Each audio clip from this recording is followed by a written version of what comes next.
روزنامہ اخبار حق کی کامیاب اشاعت کے 10 سال پورے ہونے پر اور حق نیوز کا 1 سال مکمل کرنے پر جناب پیر حق خطیب سرکار کی حق نیوز نیٹ ورک کے آفس میں آمد اور خصوصی دعا۔ پیر حق خطیب سرکار نے کہا کہ اس وقت میڈیا مشکلات کا شکار ہے، ایسے میں روزنامہ اخبار حق کا اپنی سرکولیشن اور صفحات بڑھانا قابل ستائش ہے۔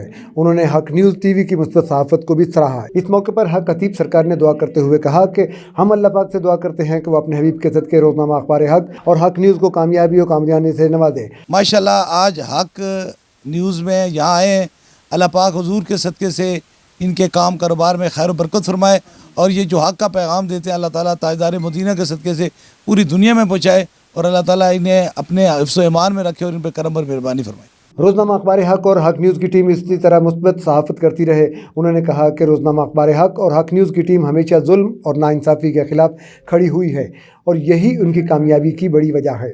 روزنامہ اخبار حق اور حق نیوز کے دفتر پہنچنے پر چیف ایگزیکٹو روزنامہ اخبار حق اور حق نیوز محمد تنویر کھوکر نے اپنی ٹیم کے ہمراہ جناب حق خطیب سرکار کا گرمجوش استقبال کیا۔ اس موقع پر ان پر گلپاشی بھی کی گئی۔